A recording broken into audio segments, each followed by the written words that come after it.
ପୁରୀର ସୁବ୍ରତ ବାବୁ ଅଯୋଧ୍ୟାକୁ ବାହାରିଥିଲେ ଏପ୍ରିଲ 10 ତାରିଖରେ। କାହିଁକି ନା ଆଗକୁ ରାମନବମୀ ଅଛି ଆଉ ସେଇଠି ମଧ୍ୟ 15 ଦିନ କଟେଇବେ ବୋଲି ଭାବିଥିଲେ।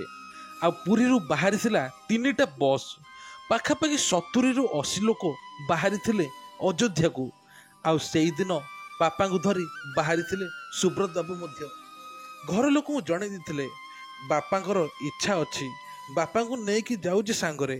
ଆଉ ଏଇଠି ରାମନବମୀ ଦିନ ଯାହା ଘଟିଲା ଆପଣମାନେ ଶୁଣିଲେ ଆପଣଙ୍କ ଆଖିରୁ ଲୁହ ବାହାରିଯିବ।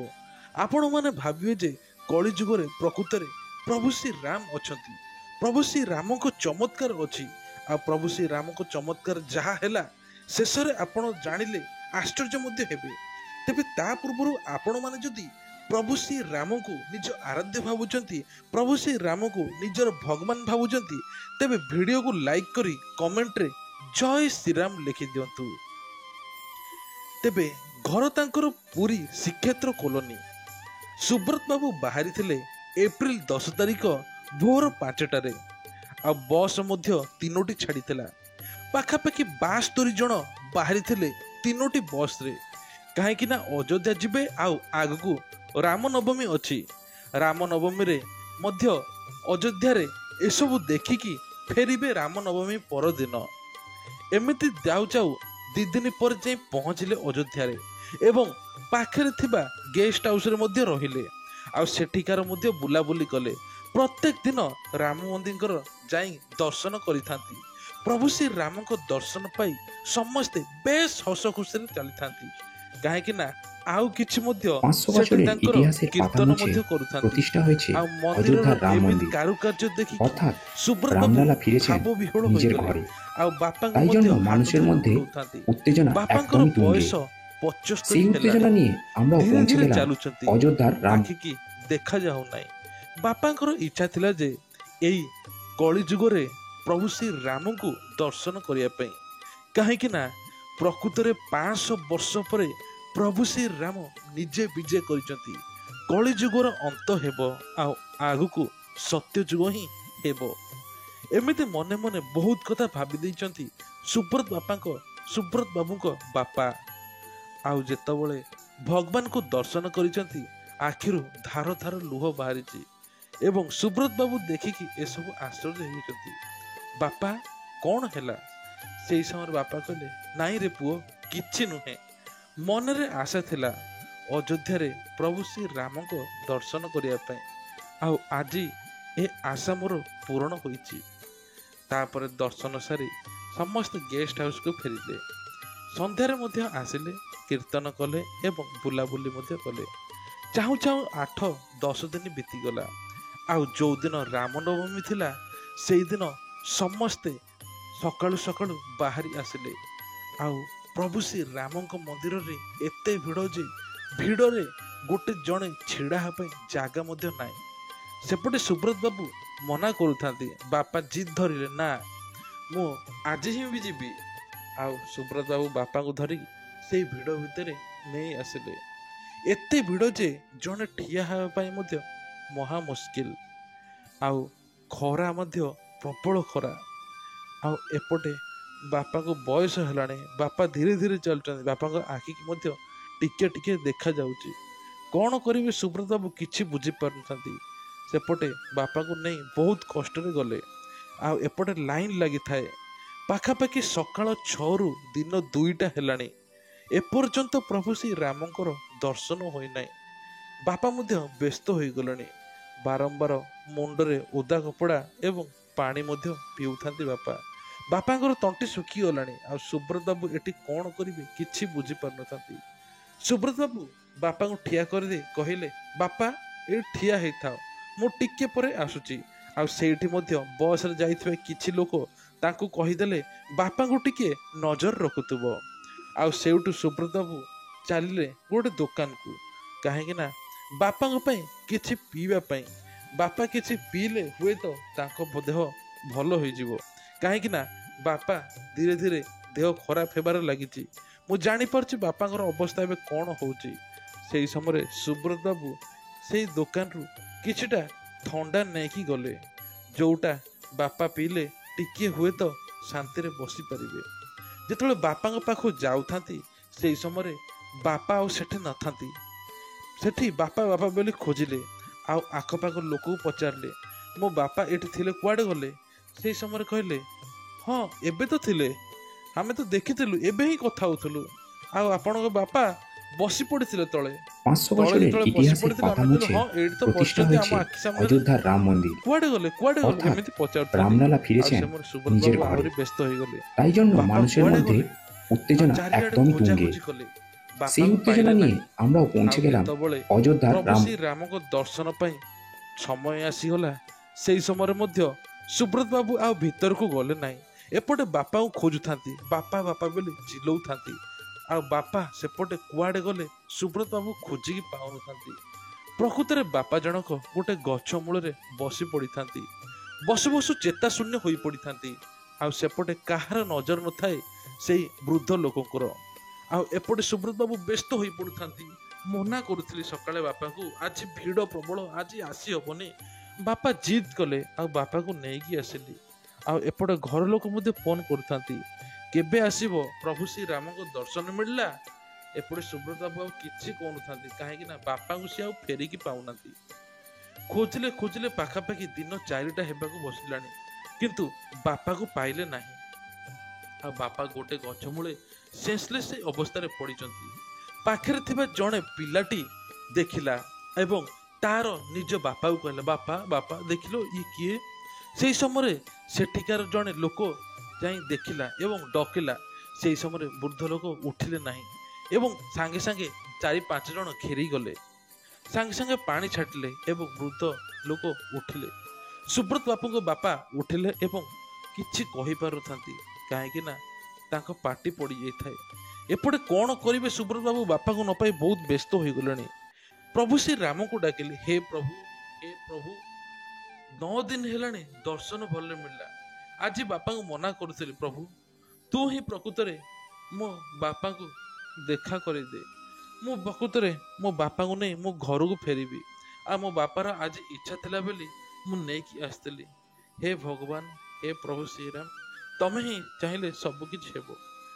ତାପରେ କିଛି ସମୟ ପରେ ବାପା ଜଣଙ୍କର ଚେତା ଆସିଲା, ଆଉ ଲୋକ ଘେରି ଯାଇଥାନ୍ତି।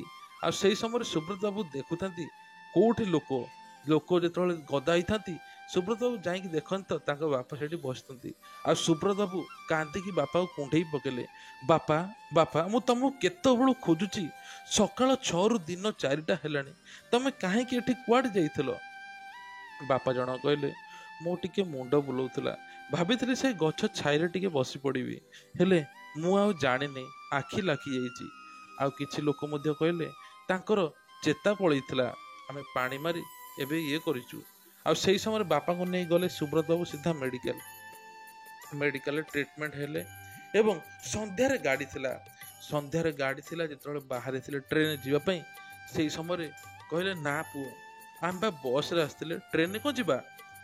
ସୁବ୍ରତ ବାବୁ କହିଲେ, ବସ୍ ତ କାଲି ସକାଳେ ଅଛି, କିନ୍ତୁ ଆଜି ସନ୍ଧ୍ୟାବେଳେ ଆମେ ତମର ମୋର ପଳେଇବା। ଆଉ ସେଇ ସମୟରେ ସୁବ୍ରତ ବାବୁଙ୍କ ବାପା ମନା କଲେ, ନା ଆମେ ବସ୍ରେ ଆସିଥିଲେ ମାନେ କାଲି ସକାଳେ ବସ୍ରେ ଯିବା। ଆଉ ସୁବ୍ରତ ବାବୁ ମଧ୍ୟ ବାପାଙ୍କ କଥାରେ ରାଜି ହୋଇଗଲେ, ଠିକ୍ ଅଛି, ଆଜି ରାତିରେ ରହିଯିବା, କାଲି ସକାଳେ ଆମେ ବାହାରିବା। 500 বছরের ସକାଳୁ ইতিহাসের ସକାଳୁ পাতা মুছে ସମସ୍ତେ ନିତ୍ୟକର୍ମ প্রতিষ্ঠা ସାରି হয়েছে ବାହାରିଲେ অযোধ্যার রাম মন্দির। ବସ୍ରେ, କାରଣ অর্থাৎ ବସ୍ରୁ রামলালা ସିଧା ফিরেছেন ପୁରୀ ଯିବେ। নিজের ঘরে। ଆଉ এপଟେ କ'ଣ তাই জন্য କରିবে? মানুষের ବାପା মধ্যে ଜଣକ উত্তেজনা ଉଠୁନାହାନ୍ତି, ସୁବ୍ରତ একদমই ବାବୁଙ୍କୁ তুঙ্গে। ବାପା ବାପା ବୋଲି সেই ଡାକୁଥାନ୍ତି। ବହୁତ উত্তেজনা নিয়ে କଷ୍ଟରେ ଉଠିଲେ আমরাও পৌঁছে এবং গেলাম ବାପାଙ୍କୁ ବସ୍ରେ অযোধ্যার রাম। ବସାଇଲେ। ଆଉ ବାପା ସେଇଦିନ ରାତିରେ କିଛି ଲେଖିଥାନ୍ତି, ଆଉ ଭୋର 4ଟାରେ ଶୋଇଥିବାରୁ ବହୁତ କଷ୍ଟରେ ଉଠିଥିଲେ। କିଛି କାଗଜରେ ଏମିତି କିଛି ଲେଖିଥାନ୍ତି ଯେ ପ୍ରକୃତରେ ନିଜ ପୁଅକୁ ଦେବେ ବୋଲି, ଏକଥା କେହି ଜାଣିନଥାନ୍ତି। ଆଉ ଯେତେବେଳେ ବସ୍ ଛାଡ଼ିଲା, ସେଇ ସମୟରେ ଧୀରେ ଧୀରେ ସୁବ୍ରତ ବାବୁଙ୍କ ବାପା ଶୋଇପଡ଼ିଲେ। ସୁବ୍ରତ ବାବୁ ଭାରି ବ୍ୟସ୍ତତା ହେଉଥାନ୍ତି, କାହିଁକି ନା ବାପାଙ୍କ ଦେହ ସେଇଠି ଖରାପ ଥିଲା। ବାପା ବାପା ବୋଲି ଡାକୁଥାନ୍ତି, ବାପା କହୁଛନ୍ତି, ହଁ ମୁଁ ଶୋଇଛି ଟିକେ। ଆଉ କିଛି ନ କହି ସୁବ୍ରତ ବାବୁଙ୍କର ଆଖି ମଧ୍ୟ ଲାଖିଯାଇଛି, ତାଙ୍କୁ ମଧ୍ୟ ନିଦ ହୋଇଯାଇଛି। କିନ୍ତୁ ବାପାଙ୍କ ପକେଟରେ ଅଛି ଗୋଟିଏ ଚିଠି, ଯୋଉଟା ସେ ରାତି ସାରା ଅନିଦ୍ରା ହୋଇ ଲେଖିଥିଲେ। ଆଉ ସୁବ୍ରତ ବାବୁ ପାଖାପାଖି 3 ଘଣ୍ଟା ପରେ ଉଠିଲା ପରେ ବାପାଙ୍କୁ ଡାକିଲେ, ବାପା ବାପା ଉଠ, ବାପା ଉଠ। ସେ ସମୟରେ ବାପା ଆଉ ଉଠୁନଥାନ୍ତି, ସୁବ୍ରତ ବାବୁ ଭାବିଲେ ବାପା ବୋଧେ ନିଦରେ ଶୋଇଛନ୍ତି। ପୁଣି କିଛି ସମୟ ଶୋଇ ପଡ଼ିଲେ। ଆଉ ଯେତେବେଳେ ପୁଣି ଆଉଥରେ ବାପା ବାପା ଡାକୁଥାନ୍ତି, ବାପା ଆଉ ଉଠୁନଥାନ୍ତି। ବାରମ୍ବାର ପାଣି ଛାଡ଼ିଲା ପରେ ମଧ୍ୟ ବାପା ଆଉ ଉଠୁନଥାନ୍ତି। ସୁବ୍ରତ ବାବୁ କାନ୍ଦି ପକେଇଲେ। କ'ଣ ହେଲା ବାପାଙ୍କର, କ'ଣ ହେଲା? ବାପା ତ କହୁଥିଲେ ମୁଁ ଟିକେ ଶୁଏ ବୋଲି। କ'ଣ ହେଇଛି ବାପାଙ୍କର? ଏମିତି କହି ବସ୍କୁ ଅଟକେଇ ଦେଲେ ଏବଂ କହିଲେ ଚାଲ ମେଡ଼ିକାଲ ଯିବା। ସେହି ସମୟରେ ଆଖ ମେଡ଼ିକାଲ ଯାଇକି ପହଞ୍ଚିଗଲେ। ପହଞ୍ଚିଲା ପରେ ମେଡ଼ିକାଲରେ ମଧ୍ୟ ଟ୍ରିଟମେଣ୍ଟ ହେଲା। ଆଉ ଡାକ୍ତର ସବୁ ଦେଖିଲା ପରେ କହିଲେ ୟାଙ୍କର ତ ସେନ୍ସ ନାହିଁ, ଆଉ ଟିକେ ସମୟ ରୁହ। ପ୍ରକୃତରେ ବାହାରେ ସମସ୍ତେ ଥାଆନ୍ତି।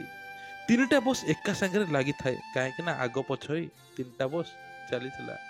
ଆଉ କେହି କାହାକୁ ଛାଡ଼ିକି ନ ଯିବା ପାଇଁ ରାଜି ହେଲେ ନାହିଁ। ସୁବ୍ରତ ବାବୁ କହିଲେ ତମେ 2 ଜଣ ପଳାଅ। ଆଉ 2 ଜଣ ଡ୍ରାଇଭର ଯେତେବେଳେ ଯିବା ପାଇଁ ବାହାରିଥାନ୍ତି, ଗାଁ ଲୋକ ସବୁ ମନା କଲେ, ନା ଆମେ ମିଶିକି ଯିବା। ଆଉ ସେପଟେ ଘନଶ୍ୟାମ ବାବୁକୁ ଅପେକ୍ଷା କରିଛନ୍ତି ସମସ୍ତେ, କାହିଁକି ନା ଏମିତି ଅବସ୍ଥାରେ କିଏ ବା କାହିଁକି ଛାଡ଼ିକି ଯିବ। ଆଉ ପ୍ରକୃତରେ ଡକ୍ଟର କହିଲେ ନା, ସିଏ ଆଉ ନାହାନ୍ତି। ଏକଥା ଶୁଣିକି ସୁବ୍ରତ ବାବୁଙ୍କର ପାଦ ତଳୁ ମାଟି ଖସିଗଲା। ଆଖିରୁ ଛଳ ଛଳ ଲୁହ। ବାପା ବାପା ବୋଲି କହି କୁଣ୍ଢେଇ ପକେଇଲେ ବାପାକୁ ଏବଂ ବାପାଙ୍କ ପାଦକୁ ଧରି ବହୁତ କାନ୍ଦିଲେ। ଆଉ ପାଖାପାଖି ଗାଁ ଲୋକ ଦେଖି ମଧ୍ୟ ଆଶ୍ଚର୍ଯ୍ୟ, କ'ଣ ହେଲା? ଘନଶ୍ୟାମ ବାବୁ ତ ବହୁତ ଖୁସିରେ ଆସିଥିଲେ, କାହିଁକି ନା ସେ ଚାହିଁଥିଲେ ପ୍ରଭୁ ଶ୍ରୀ ରାମଙ୍କୁ ଦର୍ଶନ କରିବା ପାଇଁ। ଆଉ ପାଖାପାଖି 9 ଦିନ ଦର୍ଶନ କଲୁ, ଆଉ ରାମ ନବମୀ ଦିନ ଦର୍ଶନ କରି ତାପରେ ଏମିତି କ'ଣ ହେଲା ଯେ ଆଜି ତାଙ୍କର ହଠାତ୍ ଜୀବନ ଚାଲିଗଲା? କେହି ବି ବୁଝିପାରୁନଥାନ୍ତି। ଆଉ ଏପଟେ ସୁବ୍ରତ କାନ୍ଦି ପକାଉଥାନ୍ତି, କ'ଣ କରିବେ କିଛି ବୁଝିପାରୁନଥାନ୍ତି। ଆଉ ସେପଟେ ଦେଖୁ ଦେଖୁ ବାପାଙ୍କ ପକେଟରୁ ଗୋଟେ ଚିଠି ବାହାରିଲା। ଆଉ ସେଥିରେ ଲେଖା ଥିଲା ଜୟ ଶ୍ରୀରାମ। ଜୟ ଶ୍ରୀରାମ ଲେଖା ଥାଇ ଆଉ କିଛି ମଧ୍ୟ ସୁବ୍ରତ ବାବୁଙ୍କ ପାଇଁ ଲେଖା ଥିଲା। ପୁଅ, ଆଜି ମୋ ମନ ତୁ ଖୁସି କରିଦେଲୁ। ବହୁତ ବର୍ଷର ସ୍ୱପ୍ନ ମୋର ପୂରଣ ହେଇଛି। ପ୍ରଭୁ ଶ୍ରୀ ରାମଙ୍କୁ ଦର୍ଶନ କରିବା ପାଇଁ ଦିନେ ଦିନେ ମୁଁ ଭାବୁଥିଲି, ଯିବି ବୋଲି କହୁଥିଲି, କେବେ ବି ଦର୍ଶନ ପାଇପାରୁନଥିଲି। ଆଉ ସବୁଠାରୁ ବଡ଼ କଥା ଜାଣିଛୁ, ଆଜି ପ୍ରଭୁ ଶ୍ରୀ ରାମ ନବମୀରେ ମୁଁ ପ୍ରଭୁ ଶ୍ରୀ ରାମଙ୍କ ଦର୍ଶନ କଲି। ସେଇଠି ସେନ୍ସଲେସ୍ ହେଇକି ପଡ଼ିଯାଇଥିଲି ମଧ୍ୟ, ତାପରେ ମଧ୍ୟ ତୁ ମୋତେ ନେଇ ଦର୍ଶନ କରେଇଲୁ। ମୋ ଦେହଟା କେମିତି ଲାଗୁଛି। ମୋତେ ଲାଗୁଛି ଯେମିତି ପ୍ରଭୁ ଶ୍ରୀ ରାମ ମୋତେ ଡାକୁଛନ୍ତି ଏବଂ ତାଙ୍କ ପାଖକୁ ମୁଁ ଯେମିତି ପଳେଇବି। ଆଉ ଶୁଣ, ମୋ କଥା ମାନିବୁ। ଆମ ଗାଁ ପାଖରେ ସେ ଯେଉଁ ଜାଗାରେ ପ୍ରଭୁ ଶ୍ରୀ ରାମଙ୍କର ମନ୍ଦିର ଗୋଟେ କରିବୁ। ଆଉ ତୋ ବାହାଘର ମଧ୍ୟ ମନ୍ଦିର ପ୍ରତିଷ୍ଠା ପରେ ହିଁ ହବ। ତୋର ମା ତ କେବେଠୁ ଚାଲି ଯାଇଥିଲା। ତୋ ମାର ମଧ୍ୟ ଇଚ୍ଛା ଥିଲା ଘର ପାଖରେ ଗୋଟେ ମନ୍ଦିର ହେଉ, ଆଉ ପ୍ରଭୁ ଶ୍ରୀ ରାମଙ୍କ ମନ୍ଦିର ତୁ ନିଶ୍ଚିନ୍ତ କରିବୁ, ଏମିତି ଲେଖା ଥିଲା। ଆଉ ଏକଥା ଶୁଣି ସୁବ୍ରତ ବାବୁଙ୍କ ଆଖିରୁ ଛଳ ଛଳ ଲୁହ। କାନ୍ଦି ପକାଉଥାନ୍ତି, ଗଡ଼ି ପକାଉଥାନ୍ତି ବାପାଙ୍କୁ ଧରି। ବାପା ବୋଲି ଚିଲଉଥାନ୍ତି। ବାପା, ତମ ବିନା ମୋର ତ ଆଉ କେହି ନାହିଁ ଏ ଦୁନିଆରେ। ମା ତ କେବେଠୁ ଛାଡ଼ି ଯାଇଥିଲା, ଏବେ ତମେ ବି ଛାଡ଼ି ଚାଲିଗଲ। ମୁଁ ଏବେ କେମିତି ବଞ୍ଚିବି, କ'ଣ କରିବି? ଆଉ ସେଇ ଲାଷ୍ଟ ଗୋଟିଏ ହିଁ ପଦ ଥିଲା, ଜୟ ଶ୍ରୀରାମ। ପ୍ରଭୁ ଶ୍ରୀ ରାମ ତୋ ପାଖରେ ଅଛନ୍ତି, ବ୍ୟସ୍ତ ହେନା। ସବୁ ଅସୁବିଧା ଏବଂ ଦୁଃଖ ଦୁର୍ଦ୍ଦଶା ସବୁ ହିଁ ପ୍ରଭୁ ଶ୍ରୀ ରାମ ବୁଝିବେ। ତୁ ଆଗକୁ ବଢ଼ି ଚାଲ ଏବଂ ତୋ ନିଜ କର୍ମ କରିଚାଲ। ପ୍ରକୃତରେ ପ୍ରଭୁ ଶ୍ରୀ ରାମଙ୍କୁ ଯଦି ମନ ଧ୍ୟାନ ଦେଇ ଡାକିବୁ, ନିଶ୍ଚିନ୍ତ ତୋ କଥା ଶୁଣିବେ ଏବଂ ଆଗେଇ ଚାଲ ପୁଅ, ଏମିତି ଯେମିତି ତାଙ୍କ କାନରେ ବାଜୁଥାଏ। ଆଉ କିଛି କହିପାରିଲେ ନାହିଁ ଏବଂ ବାପାଙ୍କୁ ନେଇ ସିଧା ଗାଁକୁ ଆସିଲେ। ଗାଁ ଲୋକ ମଧ୍ୟ ଦେଖି ଆଶ୍ଚର୍ଯ୍ୟ। ସବୁ ଗାଁ ଲୋକ ଦେଖି କ'ଣ କରିବେ କିଛି ବୁଝିପାରୁନଥାନ୍ତି। ଆଉ ବାପାଙ୍କ ମୁହଁ ଯେମିତି ହସ ମୁହଁ। ଆଉ ଏପଟେ ବାପା ଯାହା କହିଥିଲେ ଠିକ୍ 2 ବର୍ଷ ପରେ ସୁବ୍ରତ ବାବୁ ସେସବୁ କରିଛନ୍ତି। ଆଜି ଗାଁ ଲୋକ ମଧ୍ୟ ସମସ୍ତେ ଖୁସି। ତେବେ ଇଏ ଥିଲା ସୁବ୍ରତ ବାବୁଙ୍କର ରିଏଲ ଷ୍ଟୋରି। ତେଣୁ ଆପଣମାନଙ୍କର ଯଦି ଏମିତି ଲାଇଫରେ କିଛି ଘଟିଛି, ନିଶ୍ଚିନ୍ତ ଆମ ସହିତ ଯୋଗାଯୋଗ କରି ମେଲ୍ କରନ୍ତୁ। ଜୟ ଶ୍ରୀରାମ।